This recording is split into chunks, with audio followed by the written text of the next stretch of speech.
It's heartbreaking to see the high murder rate of women due to domestic violence at the moment. These perpetrators must feel so inadequate in dealing with their thoughts and emotions with their ex partner.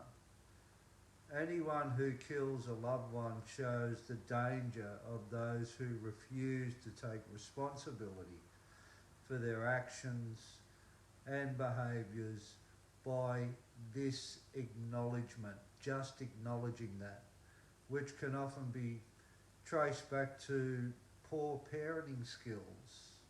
Regardless of our raw, sensitive emotions, at times we all need to learn healthy coping mechanisms and how to control our thoughts and feelings. Unfortunately, not all of us have been taught these skills by our parents. I've realised this from my experience of being in intimate relationships with partners before and after my change in '89 at Rio. I realised during these relationships my addictions and coping mechanisms stemmed from being emotionally neglected as a child.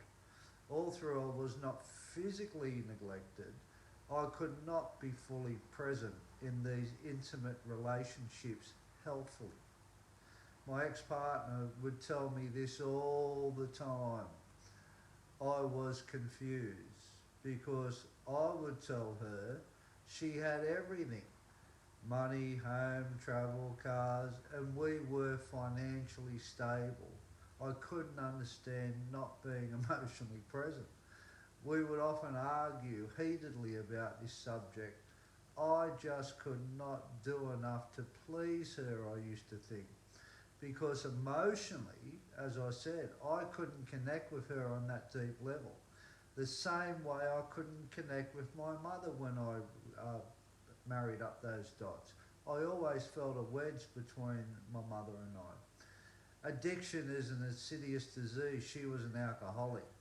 We have two options: either to grow up and take responsibility for our lives emotionally, or continue projecting our personal discomfort, our feelings and thoughts onto others, as if they are the ones who have the problems, are to blame for this also. This is what I learned in rehab, and it has greatly benefited my life. Most parents avoid their emotional responsibilities because they lack the necessary skills to teach their children how to be accountable for their thoughts and feelings also.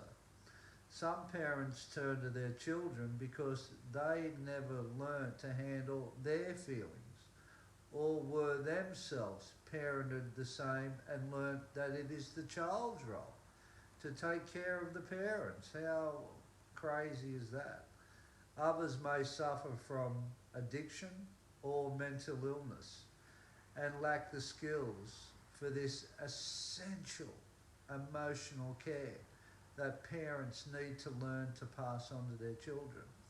Many parents also tend to blame external factors for the negative outcomes in their children's life instead of taking responsibility for their actions as carers and what they may have contributed to their behaviour.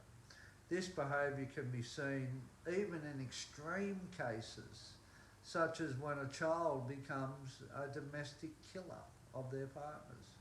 However, parents can benefit from constructive support even if it means hearing the things they may not want to hear. This was another major realisation and benefit for me I took away from rehab. It is important to understand that we may not always like what we hear as parents, but it can help us do the necessary work to help our children succeed better in the way they cope and manage their feelings and thoughts. It is crucial to have healthy relationships with children as it helps in their growth and development. I believe that in order to be good parents, not just a parent, we must help our children develop coping mechanisms and self-awareness to ensure they develop emotional intelligence. In these situations, it is crucial to help children learn to manage their emotions and cope with their feelings. I started talking to my children when they were pretty much babies. I would portray various emotions through characters from books or movies such as sadness, happiness, anger, or worry. This helped to build a foundation for emotional awareness for these kids. They started seeing this as something that's normal, emotions, reactions. This kind of relationship helped my children regulate their emotions better in the long term, I believe. I was consistent in developing a secure attachment based on trust. Without this trust, they won't learn from you. My parenting was always about teaching them to cope and manage their feelings through every experience that we shared. I took advantage of these experiences to help them.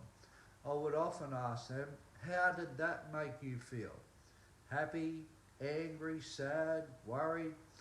This encouraged them to talk about their feelings in relation to experiences. Parents should be aware that children learn negative behaviours just as much as they learn positive ones. If parents fail to acknowledge this fact, our communities and societies will continue to pay the price for such unawareness. The consequences of neglecting this aspect, emotional intelligence for kids, of parenting are evident in the impact we have on each other on a day-to-day basis. Parenting is the gateway to how we all interact with one another, both in a positive and negative way. So remember this and have a look emotionally how you can improve yourself as a parent to help your children develop better coping skills. You take care now and have a great day, and if this resonated with you, or if you want to hear more, subscribe or hit the notification bell, and I'll see you at the next video. Take care now, look after yourself.